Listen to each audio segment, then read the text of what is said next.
नमस्कार, मी स्वप्ना अप्रतिम मेजवानीमध्ये तुम्हा सर्वांचे खूप खूप मनापासून स्वागत करते। रेस्टॉरंटमध्ये हॉटेलमध्ये आपण पाहत असतो मिसळ खायसाठी खूप गर्दी असते। महाराष्ट्रातील सर्वात फेवरेट नाश्ता म्हणजे मिसळ। कोल्हापुरी मिसळ पाव घरच्या घरी कसा बनवायचा याची रेसिपी आज आपण बघणार आहोत। मटकीला मी रात्रभर भिजवून एका कपड्यात बांधून ठेवले होते। छान मोड आलेले आहेत याला। मिसळ बनवण्यासाठी 3 प्रोसेसचा वापर केला जातो। यात पहिली प्रोसेस म्हणजे मटकी, मोड आलेली मटकी घ्यायची, शिजवून घ्यायची। ती कशी शिजवायची ते आता आपण पाहूया। मटकी शिजवल्यानंतर आपण बनवायचा एक गोडा मसाला किंवा आपण याला मिसळ मसाला पण म्हणू शकतो। नंतर बनवायचा आहे मिसळचा कट। चला तर वेळ न घालवता व्हिडिओला सुरुवात करूया। मटकी शिजवण्यासाठी गॅसवर मी ठेवले एक पातेलं, त्यात थोडे तेल घालायचे।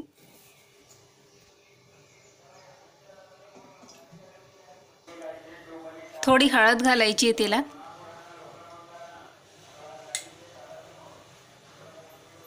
आणि यात मटकी घालायची आहे।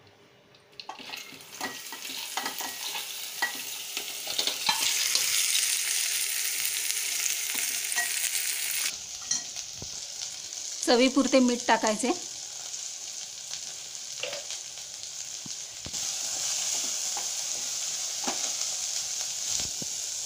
मटकीमध्ये हळद आणि मीठ टाकून छान 5 मिनिटं फ्राय करून घेतली।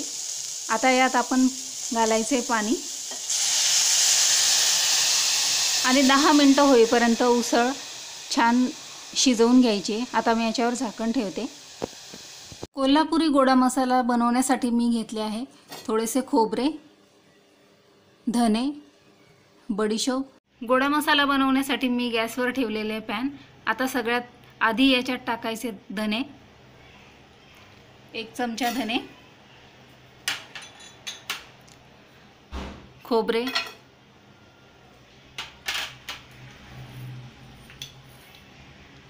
एक चमचा बडीशोप घालायची आहे, पाव चमचा मेथीदाणे घालायचे, 1 चमचा तीळ घेतलेत। आता कमी आचेवर हे सगळे मसाले भाजून घ्यायचे। गुलाबी रंग येईपर्यंत सगळे मसाले मी भाजून घेते।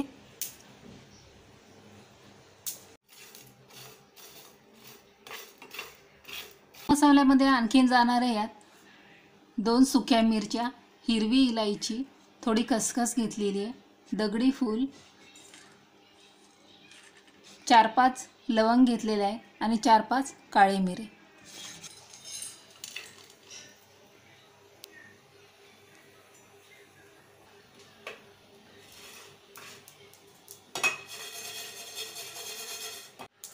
सगळे मसाले लालसर रंग येईपर्यंत छान भाजून झालेत। आता मी गॅस बंद करते आणि हे सगळे मसाले मिक्सरमध्ये बारीक पावडर करून घेणार आहे। मसाल्यामध्ये 1 चमचा भाजलेले जिरे आणि 1 चमचा मिरची पावडर, लाल मिरची पावडर ॲड केलेली आहे। परफेक्ट कोल्हापुरी गोडा मसाला आपला इथे तयार झालेला आहे। आता आपण बनवणार आहोत कोल्हापुरी मिसळचा कट। गॅसवर मी एक पॅन ठेवलेले आहे आणि यामध्ये सर्वात आधी घालणार आहे 2 कांदे। 2 मोठे कांदे कापून घेतले। पॅनमध्ये थोडे तेल घालून कांदा छान लालसर भाजून घ्यायचा आहे। कांदा हलकासा भाजून झाल्यानंतर आता यात घालायचा आहे टोमॅटो। टोमॅटोही चांगला मऊ होईपर्यंत चांगला भाजून घ्यायचा आहे। यानंतर यात घालायचे 5-6 लसूणच्या पाकळ्या आणि 1 अद्रकचा तुकडा। हे पण छान भाजून घ्यायचं आहे।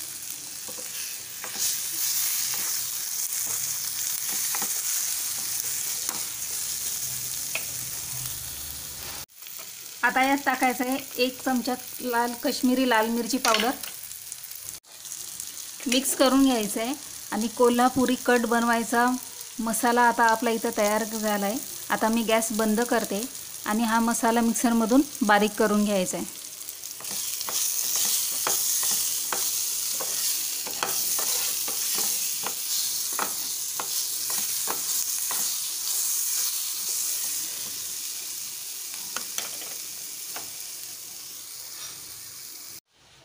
आता कट बनवण्यासाठी गॅसवर मी ठेवलेली आहे कढई आणि त्यात थोडेसे तेल घातले. तेल हलकेसे गरम होऊ द्यायचे, जास्त तेल तापवायचे नाही, कारण याच्याने मसाला सगळीकडे उडतो. मसाल्यामध्ये कमीत कमी पाणी घालून मी मसाला बारीक करून घेतला आहे. याने मसाला आपण जेव्हा तेलात फोडणी घालतो तेव्हा तडतड उडत नाही आणि चवही खूप छान होते. आता हा मसाला मी तेलात घालते.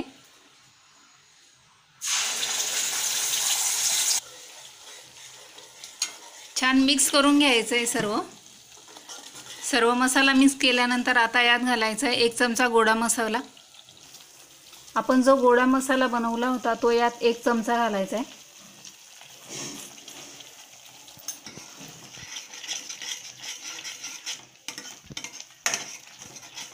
मसाला चांगला शिजवून घ्यायचा आहे. याच्यासाठी मी आता याच्यावर झाकण ठेवते. मसाला आणि तेल वेगवेगळं होईपर्यंत मसाला छान फ्राय होऊ द्यायचा आहे. 10 मिनटं झालेले आहेत मसाला होऊन. आता मी याच्यावरचं झाकण काढते आणि तुम्ही बघू शकता मसाल्याला छान तेल सुटलेले आहे आणि आपली उसळही छान शिजून तयार आहे.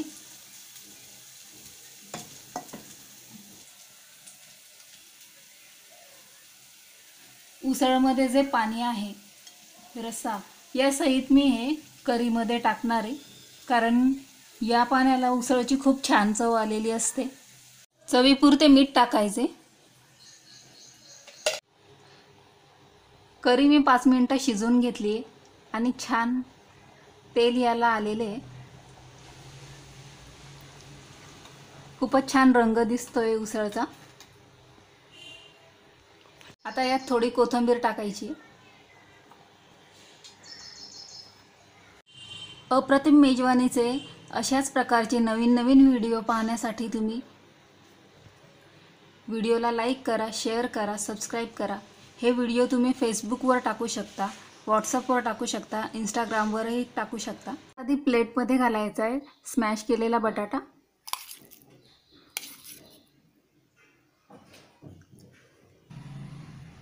यानंतर घालायचा आहे चिवडा.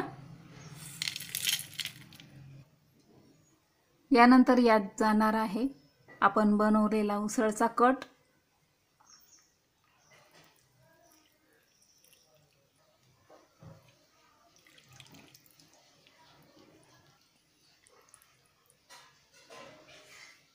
कोथिंबीर, टोमॅटो घालायचा आहे यावर आणि पाव.